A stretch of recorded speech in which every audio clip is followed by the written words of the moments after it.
승리하는 복된 역사가 있기를 주의 이름으로 축원합니다. 그러면 이제 고린도후서는 바울이 네 번째로 쓰는 그 서신이라고 하는 걸 제가 누차 이렇게 말씀드렸어요. 보통 한 교회에 한 번 편지를 쓰면 되는데 네 번 이렇게 편지를 썼다고 하는 것은 고린도 교회가 조금 문제가 있는 그런 교회다 하는 것을 알게 되어져요. 근데 이제 이렇게 네 번의 편지를 지금은 이렇게 우편으로 보낼 수 있지만 그 당시에는 모든 게 다 인편이에요. 쓰면 그것을 가지고 이제 사람이 가는 겁니다. 그러면 이 대부분의 이 성경을, 이 편지를 누가 가지고 갔는가? 이게 이제 디도입니다. 디도. 바울의 사역자 가운데 많은 이렇게 이제 사역자들이 디모데도 있고, 또 이제 실라도 있고, 또 이제 디도도 있고, 소스테네도 있고, 여러 가지 사역자가 있는데 고린도 후서를 가지고 갔던 사람이 누구냐면 이제 디도예요. 디도. 그래서 여러분 한번 8장 한번 갔어요. 8장 말씀에 보게 되면 이런 말합니다. 8장 16절 말씀입니다. 8장 16절 말씀에 보게 되면 너희를 위해 같은 간절함을 디도의 마음에 주신 하나님께 감사하노니 그가 권함을 받고 더욱 간절함으로 자원하여 너희에게 나아갔고, 이렇게 얘기하는 거예요. 이제 바울이 편지를 쓰게 되면 이제 이걸 들고 갔던 사람이 누구라고요? 디도라고 하는 것을 알게 되어져요. 그래서 디도 마음속에 하나님께 간절한 마음을 주시고 그 간절한 마음을 가지고 이제 편지를 가지고 이렇게 가게 되어지는데 이제 디도가 이렇게 가기 전에 바울 사도가 개척을 하고 고린도 교회를 2차 전도행 때 개척을 합니다. 그래서 그게 1년 6개월 18개월 머물다가 바울이 어디로 가냐면 에베소로 가게 되어져요. 에베소에서는 3년 정도 있습니다. 근데 이제 고린도 교회가 바울이 떠나고 나서 문제가 생겼다는 말을 듣고 한번 방문하게 되어져요. 근데 그 방문에서 고린도 교회 몇 명의 사람들과 이렇게 대판 충돌이 일어나면서 힘든 상황을 겪게 되어져요. 그래서 바울은 다시는 그게 가지 않기를 원해요. 근데 문제는 있으니까 결국은 자기는 가지 못하지만 그때마다 사람들을 통해서 소식을 듣고 편지를 써보내는 거예요. 그러니까 이걸 가져간 사람은 이제 디도인데 디도하고 약속을 하게 되어져요. 자, 우리 이제 이 편지를 가지고 전달하고 그 상황을 알아보고 우리 이제 드로아에서 만나자, 이렇게 하게 돼요. 드로아. 여러분, 이 드로아는 그러니까 바울이 지금 있던 곳은 마게도니아입니다. 고린도는 어디냐면 아가야예요. 마게도니아 아가야는 여러분 이게 지금으로 얘기하면 그리스 땅이에요. 그러니까 유럽이라고 하는 거예요. 그러니까 드로아 에베소는 어디냐면 이게 터키예요. 터키, 아시아입니다. 그러니까 이게 이제 우리 지명에 대해서 잘 이렇게 그 개념이 쓰지 않기 때문에 마게도니아가 어디고 아가야가 어디고 또 이제 고린도는 어디고 에베소는 어딘가 생각하는데, 여러분 에베소, 스무나, 또 드로아, 갈라디아 이런 지역들은 다 터키 지역이에요. 지금으로 얘기하면 이제 아시아 지역이죠.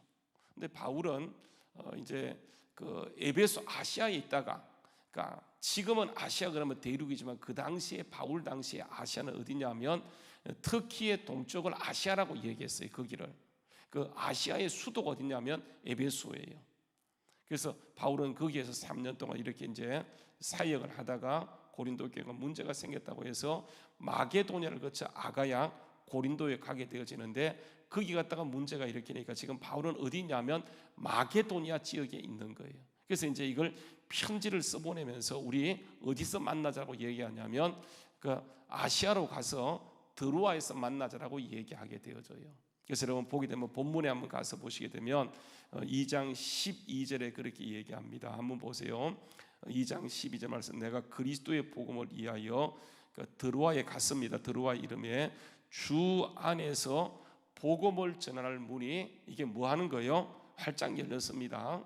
이제 드로아에 갔어요. 여러분 아시는 것처럼 바울 사도가 2차 전도행을 할 때 결국은 하나님이 그 복음 전하는 것을 막음에 그가 어디까지 갑니까? 드로아에 가게 돼요. 드로아에서 환상을 보고 배 타고 마게도니아를 건너갔어요. 그래서 바울은 다시 이제 드로아에서 이렇게 갔거든요. 드로아로. 근데 드로아에서 디도하고 만나자라고 약속했어요. 그런데 여러분 보십시오. 잘 다시 한번 보세요. 내가 그리스도의 복음을 위하여 드로아 이름에 주 안에서 복음을 전할 문이 이게 열려졌어요. 근데 여러분 13절에 보게 되면 내가 내 형제 디도가 아직 오지 않았어요. 디도를 만나지 못함으로 바울 심령이 어떤 심령입니까? 편치를 못하는 거예요. 편치를 못하는. 그래서 그 드로아의 복음을 전할 수 있는 기회가 활짝 열렸지만 마음이 편치 않아서요. 그 문을 거절하고 다시 어디로 가는 겁니까? 드로아는 이게 아시아라 그랬죠, 그죠? 어디로 가냐면 다시 마게도니아 유럽 지역으로 가게 되어져요. 그러니까 지금 바울의 마음의 상태 우리가 읽을 수 있잖아요, 그죠? 여러분 2장 4절 말씀도 가게 되면 바울의 지금 심적 상태가 어떤 상태냐면 내가 마음에 큰 눌림과 걱정이 있어 많은 눈물로 편지를 써보내고 있어요.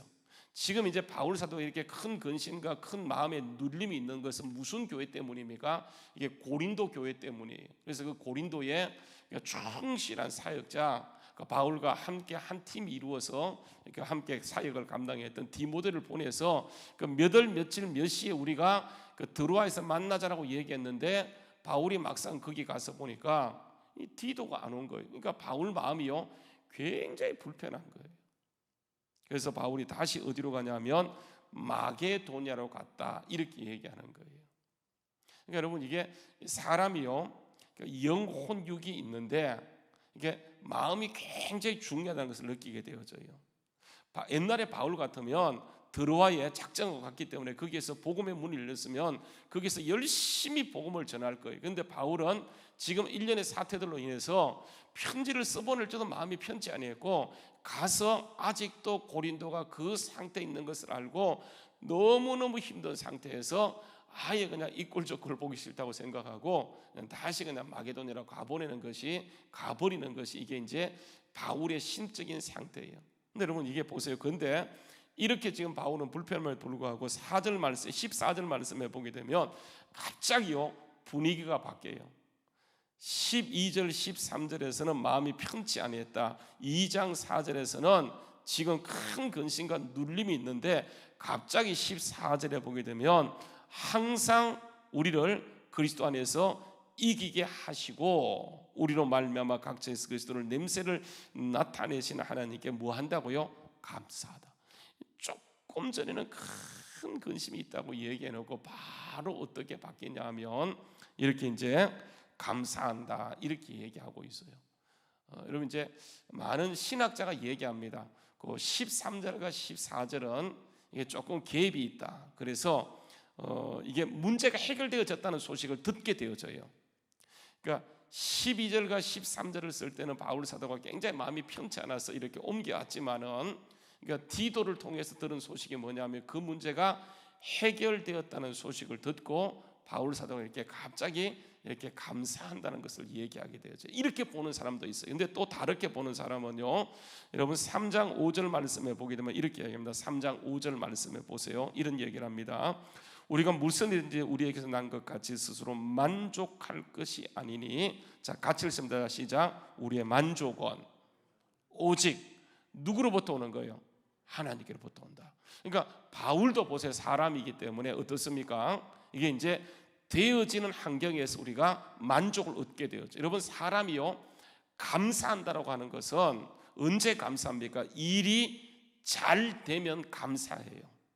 일이 잘 되었는데 감사하지 않는 사람은 정말 이건 독특한 사람이에요. 그런데 대부분의 사람들이 자기가 추구했던 방향으로 일이 풀리게 되어지면 100% 감사합니다. 이것은 신앙인도 그렇고 비신앙인도 그렇고 믿음 있는 사람도 그렇고 믿음 없는 사람도요 똑같아요. 그러니까 우리가 바울에게서 배울 수 있는 것이 뭐냐면 바울도 우리와 똑같은 성정이 같은 사람이라고 해요. 바울이기 때문에 그가 뭔가가 다를 거라 그렇게 생각하는데 여러분 그렇지 않습니다. 목사이기 때문에 그는 기도하기 때문에 뭔가 다를 거야 그렇지 않아요. 기도하는 사람들도 여러분 똑같이 그 환경에 처하게 되면 힘들고 어려워요. 그런데 여러분 거기에서 바울 사도가 보세요. 어떻게 얘기하냐면 그 12절과 13절에서 마음이 편찮아서 복음의 문이 열려서 정말 거기서 복음을 전할 수 있는 기회가 있었지만 그걸 거절하고 그렇죠? 큰 마음의 편치 않아서 돌아갔어요. 근데 여러분 그 과정에서 바울 사도가 나중에요 후회합니다. 왜냐하면 주어진 환경에 만족하려고 한다고 한다면 여러분 절대로 감사하지 못해요. 성경이 말하는 감사라고 하는 것은 어떤 감사냐면 이게 항상 감사하는 거예요. 범사에 감사하는 거예요. 잘 돼도 물론 감사하지만 잘못될 때도 그게 뭐가 있어? 하나님의 뜻이 있어요. 그래서 성경 말씀에 보게 되면 어떤 경우에도 뭐 하지 말라고요? 염려하지 말라, 걱정하지 말라, 두려워하지 말라라고 얘기하고 있어요. 왜 그러냐면 여러분 거기에 이게 우연히 되어지는 것처럼 보이지만 하나님의 놀라운 섭리와 계획이 있기 때문에 그 하나님 때문에 우리가 감사하는 거예요. 그래서 바울 사도가 여러분 이게 뭐라고 얘기하냐면 거기에서 뭐라고 얘기하냐면 5절 말씀 3장 5절 말씀에 보게 되면 우리의 만족은 오직 어디로부터 온다고요? 하나님께로부터 온다. 하나님을 의지했더니 결국은 그 당시에는 풀리지 않는 문제가 시간을 두고 나중에 가게 되면 이게 정말 강력하게 해결되는 것을 보게 되어져요. 그래서 우리가 하나님만 붙잡고 가야지 이게 사람이 되어지는 형편을 붙들고 가다 보면 이게 계속 흔들리도록 되어 있어요. 여러분 잘 기억해야 됩니다. 여러분 2장 11절 말씀에 보게 되면요 이렇게 얘기합니다. 이는 우리로 사탄에게 속지 않게 하려 함이라. 우리는 그 계책을 알지 못하는 바가 아니다. 그러니까 여러분 사탄의 계책이 뭡니까? 속이는 거예요. 속이는 겁니다. 계속 사탄은 속이는 거예요. 주어지는 환경에 문제를 일으키고 네가 기도했는데도 저렇게 문제가 해결되지 않아 하면서 거기에서 그것 때문에 속상해하고 안타까워하는 거예요. 하나님은 전체적인 역사를 통해서 보게 되면 하나님이 그 모든 일을 이루게 가기 때문에 여러분 절대로 낙심하지 말고 그 하나님께 모든 소망을 두는 것, 이게 믿음이라고 하는 거예요. 바울 사도도 그 고린도 일련의 사태를 통해서 이런 사실을 깨닫고 오직 우리의 만족은 하나님께로부터 온다는 것을 고백하는 거예요. 반드시 잘 됩니다. 반드시 해결될 거예요. 반드시 은혜가 넘치게 되어질 거예요. 여러분 그것을 기억하고 우리가 하나님만 바라보고 나가야 되는데 우리가 그렇지 못하는 게 문제예요. 그래서 보게 되면 14절 말씀에요 이렇게 얘기합니다. 한번 보세요. 항상 우리를 그리스도 안에서 이기게 하신다 이 말이에요. 항상 우리를 이기게 하는데 어디 안에서? 어디 안에서? 예수 안에서, 그리스도 안에서 이기게 하는 거예요. 문제 안에서 이기게 하는 것을 그리스도 안에서 이기게 하시기 때문에 그것으로 말미암아 감사한다라고 얘기하면서 우리로 말미암아 각 처에서 그리스도를 아는 냄새를 나타내신다. 그래서 우리는 냄새라고 하는 거예요. 냄새. 사람이요 사람만의 냄새가 있어요.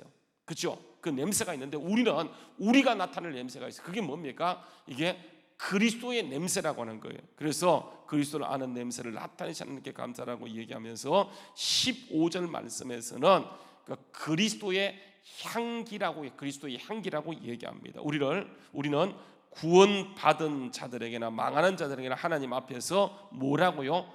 그리스도의 향기다. 그렇게 얘기하고 있어요.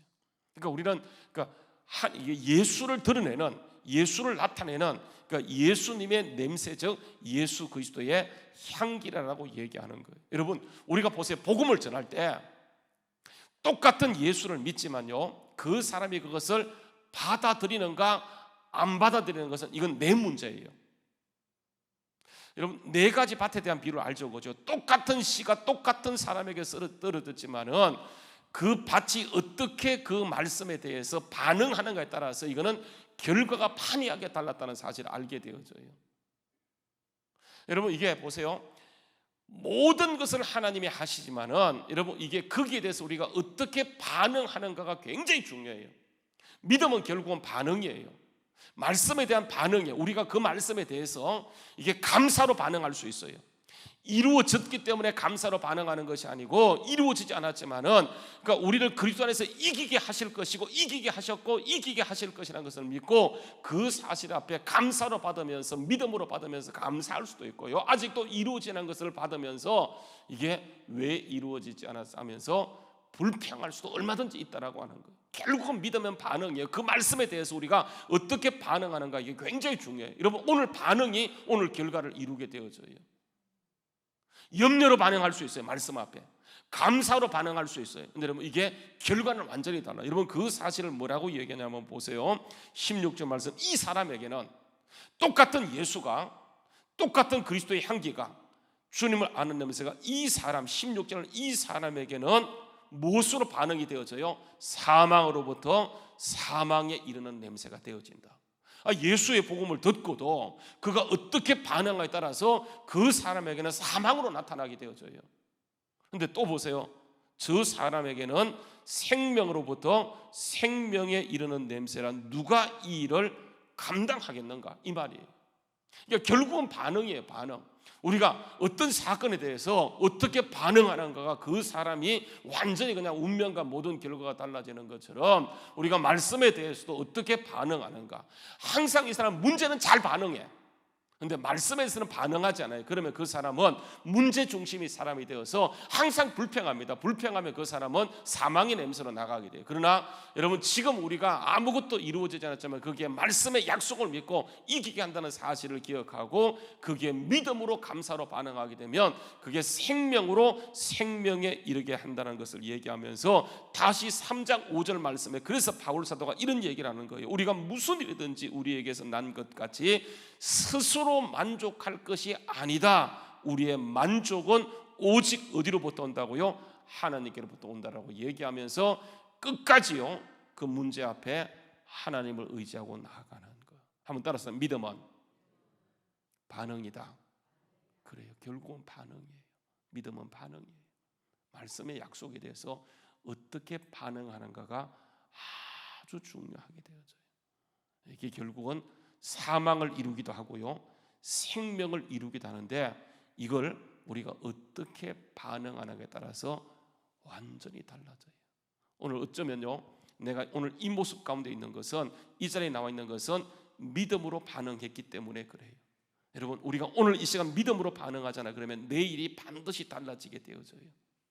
오늘의 반응이, 말씀에 대한 반응이 결국은 모든 걸 이루는데, 사람들이요, 이 반응을 어떻게 하냐 하면 사망으로 반응을 해요.